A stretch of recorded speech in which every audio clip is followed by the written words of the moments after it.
Hello guys, welcome to విఫిన్ talks. Praveen Pagadala గారు మరణించి ఈ రోజుకి కరెక్ట్గా 1 month అవుతుంది. 24th March 2025 ఆయన మరణించారు. ఇది యాక్సిడెంట్ అని చెప్పి పోలీసు వారికి కేసు క్లోజ్ చేసేస్తే కాదు, ఇది హత్యలాగా మాకు అనిపిస్తుంది అని చెప్పి అనుమానిస్తూ ఎంతో మంది ఫాలోవర్స్ వారికి అనిపించిన అనుమానాలని ఇంటర్నెట్ లో పోస్ట్ చేయడం జరుగుతుంది. రీసెంట్ గా ఇంకొన్ని సెన్సేషనల్ ఫైండింగ్స్ కూడా నేను చూడడం జరిగింది. దాంతోపాటు చాలా మంది మేము ఇవి అబ్జర్వ్ చేసాము అని చెప్పి చాలా మంది నా వీడియో కింద కామెంట్స్ లో కూడా పెట్టడం జరిగింది. వాటిని కూడా కన్సిడర్ చేసుకున్నాను. అవన్నీ డిస్కస్ చేసుకుందాం.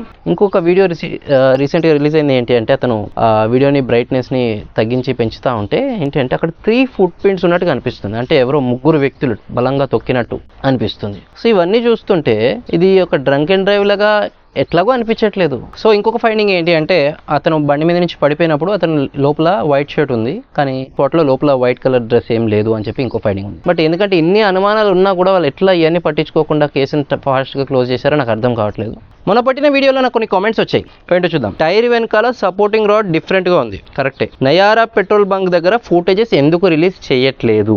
ఆ విజయవాడలో 4 గంటలు 3 గంటలు ఏం చేశాడు? మాకు ఫుటేజెస్ కావాలి, సీసీ కెమెరాలు బయటికి తీయండి, అక్కడ ఆయన ఏ స్థితిలో ఉన్నారో తెలుసుకోవాలని ఉంది అని కొందరు కామెంట్ చేశారు. పాస్టర్ ప్రవీణ్ గారికి నెయిల్స్ లేవు, కానీ విజయవాడ దగ్గర కూర్చున్న వ్యక్తికి నెయిల్స్ ఉన్నాయంటున్నారు. సవేరా వైన్స్ లో ఫోన్ పే చేస్తున్న వ్యక్తికి 2 phones ఉన్నాయి, కానీ యాక్సిడెంట్ స్పాట్ లో ఒక ఫోన్ దొరికింది. ట్రాఫిక్ ఎస్ఐ సుబ్బారావు గారు యాక్సిడెంట్ జరిగిన 4 రోజుల తర్వాత బయటకు వచ్చారు. అప్పటి వరకు ఆయనకు తెలీదా ఆయనతో 3 గంటలు ఉన్న వ్యక్తి అంత చనిపోయి అంత సెన్సేషన్ అయినప్పుడు ఇప్పుడు ఆయనకు తెలీదా ఆయన ఎందుకు బయటకు రాలేదు? కరెక్ట్ బ్రదర్, నేను కూడా ఇదే డౌట్ అడిగాను. నయారా బంక్ లో మార్నింగ్ వరకు సీసీటీవీ ఫుటేజెస్ రిలీజ్ చేయాలి. ట్రూ, అప్పుడే తెలుస్తుంది కదా అక్కడ ఏమైనా ఫ్యాబ్రికేట్ అయిందా, ఏమైనా జరిగిందా, ఎవరైనా డస్ట్ బెలూన్ బ్లాస్ట్ చేశాడా, నిజంగా పడిపోయినాడా మనకు తెలుస్తుంది కదా. సిబిఐకి కేసు ఇస్తారని కేఏ పాల్ గారు చెప్పారు కదా, దానికోసం మీకు కామెంట్ ఏంటి అంటే సిబిఐకి కేసు ఇస్తే ఇప్పుడు తేలదు, 20 years వస్తారు. 20 years తర్వాత కూడా వచ్చి ఏం చెప్తారు? నిజంగా ఆల్కహాల్ తాగే చనిపోయారు అని చెప్పి కేసు క్లోజ్ చేస్తారని కొంతమంది కూడా అంటున్నారు. సరే, ఇప్పుడు మరి సిబిఐకి ఇచ్చిన పని జరగదు, పోలీసులు ప్రజలకున్న అనుమానాలను క్లియర్ చేయాలంటే మరి ఏం చేద్దాం? సో నాకు ఒక ఐడియా వచ్చింది. ఏంటి అంటే చాలా ప్లేసెస్ లో ఎప్పుడైనా యాక్సిడెంట్స్ జరిగిన పోలీసులు ఏం చేస్తారంటే అసలు ఎలా జరిగింది అర్థం చేసుకోవడానికి సీన్ రీక్రియేట్ చేస్తారు. సో అదే పోలీసులు మళ్ళీ ఇలాంటి సీనే రీక్రియేట్ చేస్తే అయిపోతుంది. ఏంటి అంటే ఇప్పుడు ప్రవీణ్ గారు దారి పొడుగున తాగుతూనే ఉన్నట్టు చూపిస్తున్నారు కదా, సో అంతే ఫుల్ కెపాసిటీ ఉన్న మనిషి, అంటే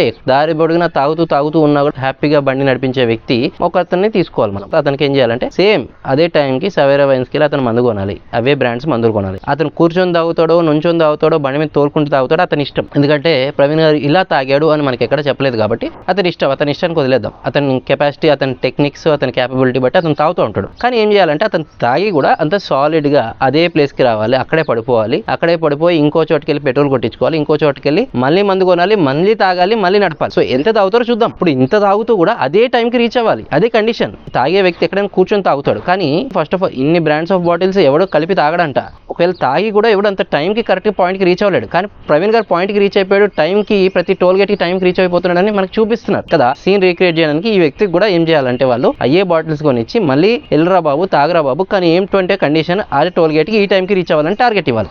అదే టైంకి రీచ్ అవ్వాలి. దరిదాపులో ఒక 10-15 minutes అటు ఇట్లో. మళ్ళీ కుదార్ దగ్గర మందు కొనాలి, మళ్ళీ ఏరూరు దగ్గర కొనాలి, అదే తాగాలి, మళ్ళీ నడపాలి. మధ్యలో ఎక్కడో పడిపోతుండే కదా అక్కడ పడిపోవాలి. గీత పడదు బండికి గీత పడదు, అతను కూడా గీత పడదు. ఇది కండిషన్. ఏదైనా సుత్తి పడితేనే మన కాలు ఫ్రాక్చర్ అయిపోతుంది, లైట్ హెయిర్ లైన్ ఫ్రాక్చర్ అవుతుంది. యాక్సిడెంట్ స్పాట్ కి వెళ్ళిన తర్వాత ఇప్పుడు బండి అతని మీద అయితే చచ్చిపోతాడు కాబట్టి ఏం చేయాలంటే ఈసారి ఏదైనా బాడీ తీసుకొచ్చి దాని మీద 200 kgs బండిని ఎత్తేయాలి. ఫ్రాక్చర్ అవదా? బోన్స్ ఒక్క బోన్ కూడా ఉంటే ఓకే, డ్రంక్ అండ్ డ్రైవ్ అని నమ్మేయచ్చు. ఇన్ని బ్రాండ్స్ ఆఫ్ బాటిల్స్ తాగినాక కూడా నువ్వు టైంకి రీచ్ అవుతున్నావు, టైంకి తోలుతున్నావు అంటే డ్రంక్ అండ్ డ్రైవ్ అని నమ్మేయచ్చు. ఒకవేళ నువ్వు వెనక్కి పడితే దెబ్బలు ముందుకు తగులుతున్నాయి అంటే డ్రంక్ అండ్ డ్రైవ్ అని నమ్మేయచ్చు. హెల్మెట్ ఉన్నా కూడా తలలో దెబ్బ తగులుతుంది, హెల్మెట్ అయితే ఏం కాదు అనుకుంటే డ్రంక్ అండ్ డ్రైవ్ అని నమ్మేయచ్చు. పోస్ట్ మార్టంలో ఏమొస్తుందంటే head injuries associated due to consumption of ethyl alcohol, అంటే మందు తాగడం వల్ల తలకి దెబ్బ తగిలిందంట. ఎట్లా రాస్తారు ఇట్లా? నాకు అర్థం కాదు. Head injuries associated with an accident. Head injury కింద పడిపోయి తగలడం వల్ల హెడ్ ఇంజురీ అయిందని చెప్పాలి, కానీ it is associated with ethyl alcohol ఏంటి? నాకు ఏమనిపిస్తుంది అంటే సీసీటీవీలో వైన్ షాప్ లో చూపిస్తారు, సో ఇతను తాగటం వల్లనే అని చెప్పి కార్నర్ చేయడానికి ట్రై చేస్తున్నారా అనిపిస్తుంది. ఎందుకంటే హెడ్ ఇంజురీ ఎందుకు అవుతుంది? కింద పడిపోవడం వల్ల, దెబ్బ తగలడం వల్ల అవుతుంది. అది చెప్పాలి. Head injuries associated with an accident. ఇంకొక వీడియో రీసెంట్ గా రిలీజ్ అయింది. ఏంటి అంటే అతను ఆ వీడియోని బ్రైట్నెస్ ని తగ్గించి పెంచుతా ఉంటే ఏంటి అంటే అక్కడ 3 ఫుట్ ప్రింట్స్ ఉన్నట్టుగా అనిపిస్తుంది. అంటే ఎవరో 3 వ్యక్తులు బలంగా తొక్కినట్టు అనిపిస్తుంది. సో ఇవన్నీ చూస్తుంటే ఇది ఒక డ్రంక్ అండ్ డ్రైవ్ లాగా ఎట్లాగో అనిపించట్లేదు.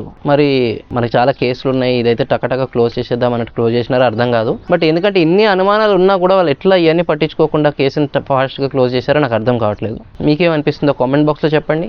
వీడియో నచ్చితే లైక్ చేయండి, సబ్స్క్రైబ్ చేయండి, ఫ్యామిలీ అండ్ ఫ్రెండ్స్కి షేర్ చేయండి. See you in the next video.